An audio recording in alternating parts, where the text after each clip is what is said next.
Hello viewers, welcome to my YouTube channel.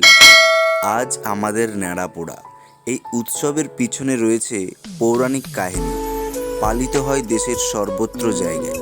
তো আজকে আমরা এই ন্যাড়াপোড়ার যে ঐতিহাসিক বা পৌরাণিক কাহিনী রয়েছে সেই বিষয়ে আলোচনা করব। ন্যাড়াপোড়া বা চাঁচর পোড়া অনেক জায়গা হয়ে থাকলেও এর পিছনে পৌরাণিক কী কাহিনী রয়েছে তা অনেকেরই অজানা। কেউ বা ন্যাড়াপোড়া হয় তা নিয়ে প্রশ্ন রয়েছে বহু মানুষেরই। কেনই বা ন্যাড়াপোড়া হয় তা নিয়েও প্রশ্ন রয়েছে বহু মানুষের মনে।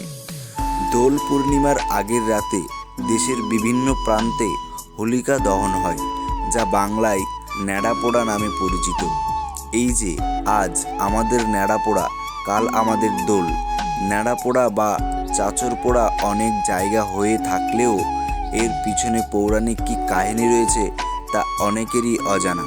কেনই বা ন্যাড়াপোড়া হয় তা নিয়েও প্রশ্ন রয়েছে বহু মানুষের মনে। হোলিকা দহন বা ন্যাড়াপোড়ার পিছনে রয়েছে লম্বা গল্প। কথিত আছে রাক্ষস রাজা হিরণ্যকশিপু ছিলেন অত্যন্ত ক্ষমতাশালী ও দাম্ভিক। তিনি নিজেকে ঈশ্বরের সমান মনে করতেন। কঠোর তপস্যার ফলে ভগবান ব্রহ্মা তাকে এক বিশেষ বর প্রদান করেন, যার ফলে কোনো মানুষ বা প্রাণী তাকে বধ করতে পারবে না।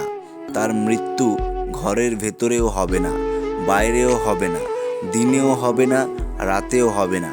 কোনো অস্ত্র দিয়ে তাকে মারা যাবে না।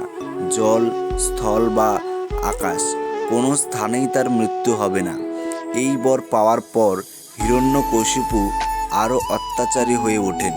হিরণ্যকশিপুর পুত্র প্রহ্লাদ ছিলেন শ্রী বিষ্ণুর পরম ভক্ত, কিন্তু তার পুত্রের ঈশ্বর ভক্তি কোনোভাবেই মেনে নিতে পারছিলেন না হিরণ্যকশিপু। তিনি নানানভাবে প্রহ্লাদকে কষ্ট দিতে থাকেন, কিন্তু প্রতিবারই শ্রী হরির কৃপায় প্রহ্লাদ রক্ষা পান। অবশেষে তিনি প্রহ্লাদকে আগুনে পুড়িয়ে মারার পরিকল্পনা করেন। এই ষড়যন্ত্রে সাহায্য করেন তার বোন হোলিকা। হোলিকার কাছে ছিল একটি জাদুকরী গায়ে দেওয়ার শাল, যা ভগবান ব্রহ্মার আশীর্বাদে তাকে আগুন থেকে রক্ষা করত। পরিকল্পনা অনুযায়ী হোলিকা প্রহ্লাদকে কোলে নিয়ে আগুনে বসেন। ধারণা ছিল প্রহ্লাদ পুড়ে যাবে, কিন্তু হোলিকার ওই শালিটির জন্য কিছুই হবে না। ঘটে যায় উল্টোটা। আগুনের মধ্যে প্রবেশ করা মাত্র শালিটি হোলিকার শরীর থেকে উড়ে গিয়ে প্রহ্লাদের গায়ে পড়ে।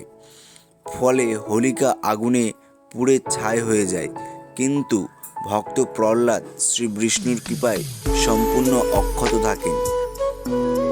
এই ঘটনা থেকেই নাকি অশুভ শক্তির বিনাশ এবং শুভ শক্তির বিজয়ের প্রতীক হিসেবে হোলিকা দহনের প্রথা শুরু হয়।